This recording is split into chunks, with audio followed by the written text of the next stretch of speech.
लाभ हानि खाता का अर्थ समझने के बाद आज हम लाभ हानि खाते के प्रारूप के बारे में जानेंगे। तो जैसा कि इसमें लाभ हानि खाते के प्रारूप बनाते समय सबसे पहले हमें शीर्षक के रूप में प्रॉफिट एंड लॉस अकाउंट लिखना पड़ता है और उसके बाद ब्रैकेट में फॉर द ईयर एंडिंग और वह टाइम डाला जाता है, यानी कि वह तारीख डाली जाती है जिस तारीख पर वह वर्ष समाप्त हो रहा होता है, जिस वर्ष के लिए यह लाभ हानि खाता बनाया जा रहा है। और यह भी टी सेफ अकाउंट होता है, अर्थात इसमें दो पक्ष होते हैं, एक डेबिट और एक क्रेडिट। डेबिट पक्ष में पार्टिकुलर्स अमाउंट और क्रेडिट पक्ष में भी पार्टिकुलर्स अमाउंट लिखते हैं शीर्षक में। इसके बाद डेबिट पक्ष का प्रारंभ सकल हानि से होता है। जैसा कि हम पहले पढ़ चुके हैं कि व्यापारिक खाते में जो भी ग्रॉस प्रॉफिट या ग्रॉस लॉस निकल कर आता है उसको लाभ हानि खाते में ट्रांसफ़र किया जाता है। तो यदि व्यापारिक खाते में ट्रेडिंग अकाउंट में ग्रॉस लॉस आता है तो वह लाभ हानि खाते के डेबिट पक्ष में ट्रांसफ़र किया जाता है, जिसको हम टू ग्रॉस लॉस बीडी के नाम से लिखते हैं। और यदि ट्रेडिंग अकाउंट में ग्रॉस प्रॉफिट आता है तो उसको हम प्रॉफिट एंड लॉस अकाउंट में ग्रॉस प्रॉफिट बीडी के नाम से क्रेडिट पक्ष में लिखते हैं।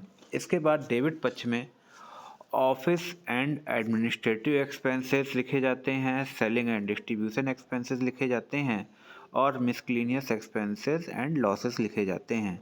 जैसे कि ऑफिस एंड एडमिनिस्ट्रेटिव एक्सपेंसेस की बात की जाए तो इसमें सैलरी आता है, तो लिखेंगे to salary account, to rent and rates account, to printing and stationery account, to postage and telegram account, to insurance premium account, to telephone expenses account, to legal expenses account, to audit fee account, to general expenses account, और इन सब के amount बाहर लिख दिए जाते हैं amount वाले कॉलम में। फिर इसके बाद सेलिंग एंड डिस्ट्रीब्यूशन एक्सपेंसेस लिखे जाते हैं, जिसके अंतर्गत कैरेज आउटवार्ड या सेलिंग या जिसके अंतर्गत कैरेज आउटवार्ड या कैरेज ऑन सेल्स लिखा जाता है।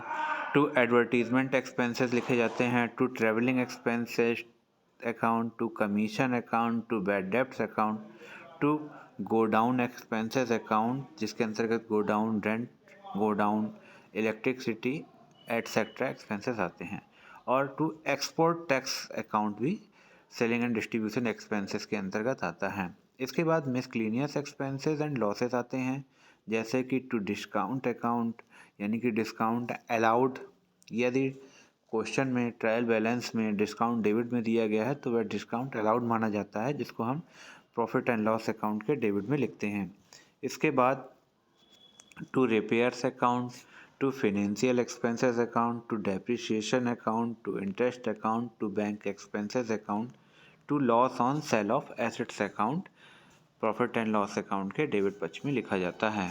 क्रेडिट पक्ष की बात की जाए तो क्रेडिट पक्ष जैसा कि बाई ग्रॉस प्रॉफिट बीडी से स्टार्ट होता है और उसके बाद यदि फर्म को रेंट रिसीव हो रहा है तो उसको लिखा जाएगा, डिस्काउंट रिसीव है तो उसको लिखेंगे, इंटरेस्ट रिसीव है तो उसको लिखेंगे, डिविडेंड रिसीव है तो उसको लिखेंगे, बैड डेब्ट्स रिकवर है तो उसको भी क्रेडिट पक्ष में लिखा जाएगा, अप्रेंटिसशिप प्रीमियम है तो उसको भी लिखा जाएगा, और profit on sale of assets है तो उसको भी हम क्रेडिट पक्ष में लिखेंगे। इसके अलावा मिसक्लिनियस रिसीप्ट्स यानी कि अन्य जो भी विविध प्राप्तियां हैं वह सब प्रॉफिट एंड लॉस अकाउंट के क्रेडिट पक्ष में लिखी जाएंगी। इसके बाद दोनों तरफ के टोटल किए जाएंगे, जो टोटल ज़्यादा होगा उसको दोनों तरफ लिख दिया जाएगा।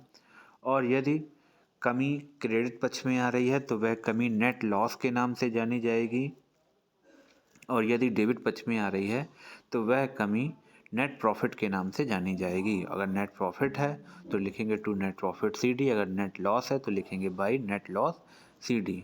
और इस नेट प्रॉफिट या नेट लॉस को ट्रांसफ़र किया जाता है बैलेंस शीट में कैपिटल अकाउंट में। अगर नेट प्रॉफिट है तो बैलेंस शीट में कैपिटल अकाउंट में उसको जोड़ेंगे, और अगर नेट लॉस है तो बैलेंस शीट में कैपिटल अकाउंट में उसको लेस करेंगे।